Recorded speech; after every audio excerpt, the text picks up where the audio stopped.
भाई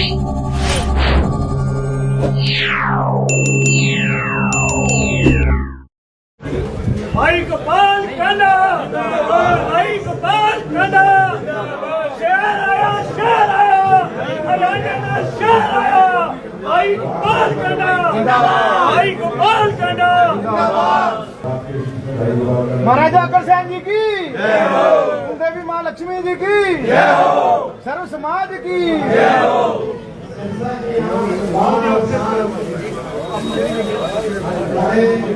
भाई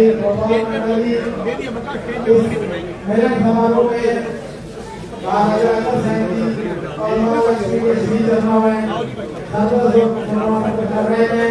उनका नाम लाने पर हरियाणा वैसे महासमेलन की तरफ से आगे अभिनंदन करता हूँ, दिए कहता हूँ। और कांडा परिवार के बारे में आपको बताने की कोई जरूरत नहीं, क्योंकि जब से ये सदन में या विपक्ष में जाते रहे पूरी समाज सेवा का काम किया। और जहाँ पर आगे बार हम पूरे अग्रवाल समाज की तरफ से वैसे महासमेलन की तरफ से इनका हार्दिक अभिनंदन करते हैं।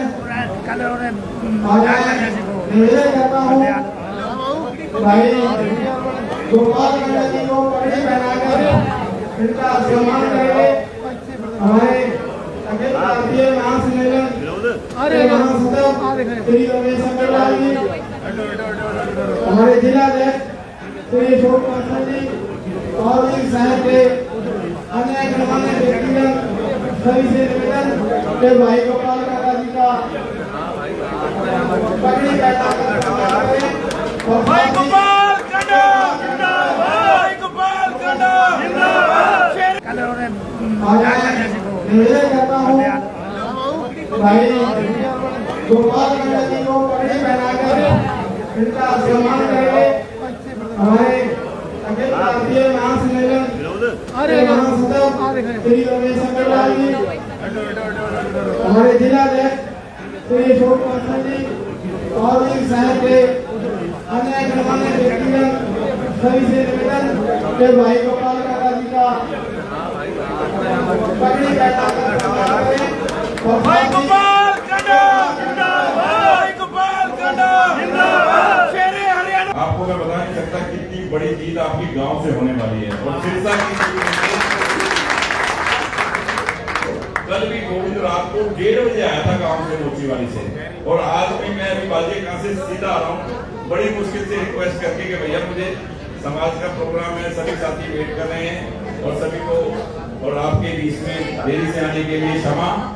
और आप सबने गोपाल और गोविंद को हमेशा ही बहुत आशीर्वाद दिया है, और अब की बार जो ये विकास का पहिया घूम रहा है, क्योंकि मेरा काम है सरकार से ज्यादा पैसे लेके आऊं मैं।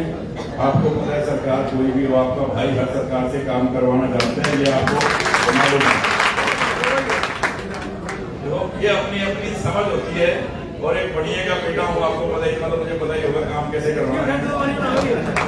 भाई गोपाल कांडा, महाराजा अग्रसेन जी महाराज की। तो आप अपना पूरा आशीर्वाद दे देना, बाकी काम मेरे पे छोड़ देना सिरसा के, क्योंकि सिरसा के अंदर बहुत अभी अधूरे काम हैं,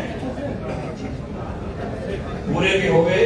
आज मुझे खुद हमारे मुख्यमंत्री नायब सिंह सैनी जी ने मुझे फोन करके कहा कि आपकी सिरसा का मेडिकल कॉलेज का टेंडर मंजूर हो गया, नेट पे देख लें, कभी शुरू हो सकता है।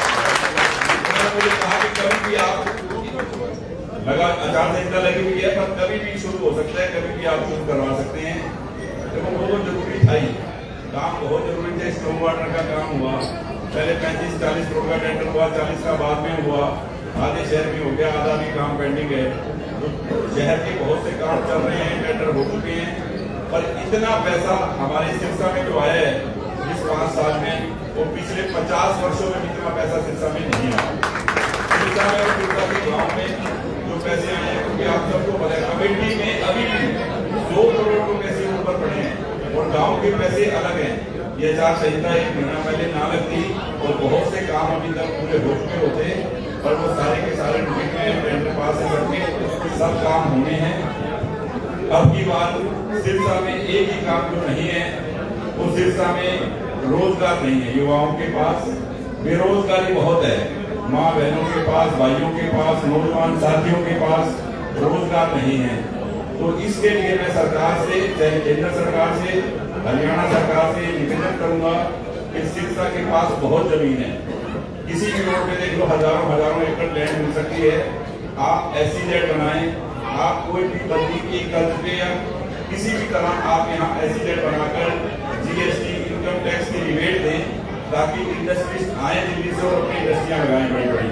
और जब तक फैक्ट्री नहीं लगेगी, हजारों युवाओं को काम नहीं मिलेगा, जब तक ये नशे की समस्या भी यहाँ से दूर नहीं होगी, क्योंकि बेरोजगारी खत्म करना ही मेरा लक्ष्य है। और मैं प्रॉमिस करता हूँ कि सरकार जो फैक्ट्रियां लगाएगी तो ये प्रोजेक्ट कंट्रोल होंगे। मैं तो कुछ अपनी तरफ से भी ऐसे प्रोजेक्ट लगाऊंगा जिसमें हजारों युवाओं को काम मिल जाए।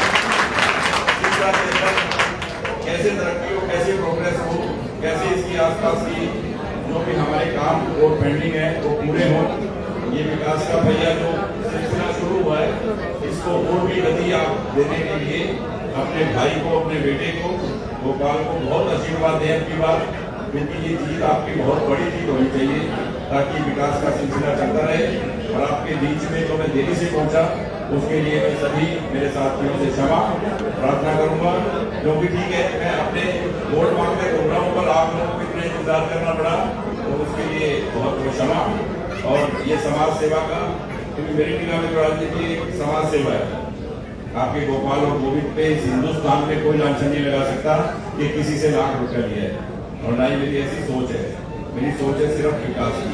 और उन लोगों ने तो फॉर्म भरने से पहले ही एक मीटिंग करके घर पे कहा कि गोपाल गोविंद का काम है, साधु संतों को बुला लो, कथा करवा दो, गरीबों की मदद कर दो, गौशाला में पैसे दे दो, किसी के लिए ये कर दो, स्कूल में जाके बच्चों के लिए पानी की बोतल दे दो। बोले इनको तो ये काम करने हैं और वोट लेने हैं। भैया गोपाल और गोविंद जब तक जिंदा है, राजनीति करे ना करे, ये काम हमारे ही होते रहेंगे। हम ये काम बंद करने वाले नहीं है किसी के कहने से कि यहाँ साधु संतों का आना जाना ना हो। वो तो राजनीति में नहीं था, मैं जब भी हो रहे थे, तो उनकी सोच इस तरह की है। सिरसा को हमें बांग्लादेश नहीं बनाना, क्योंकि किसी बड़े की छोटे की इज्जत करने का पता नहीं है कि किसी से कैसे बात करनी है, कैसे इज्जत करनी है। आप सब लोग इस बात से भली भांति जानते हैं। मैंने पर कभी आज तक भेदभाव की, जात पात की राजनीति नहीं की। मैंने सबसे पहले 2009 में मुख्यमंत्री से कहा कि ये जगह खाली पड़ी है, मुझे दोनों समाज के लिए जगह चाहिए धर्मशाला की। उन्होंने कहा भी तू तेरे समाज की बात कर, अग्रवाल समाज की।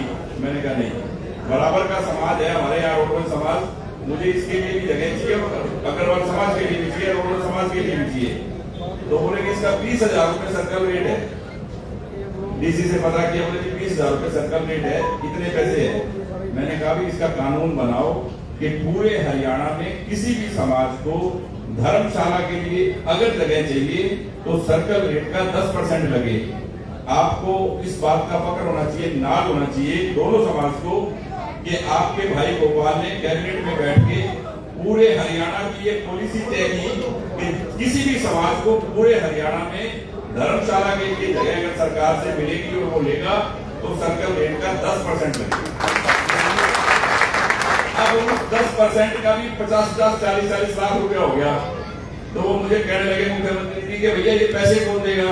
मैं कहा जगह मंजूर करो, दोनों समाज को अपनी जेब से रजिस्ट्री करा के मैं दूंगा। मैंने दोनों समाज को,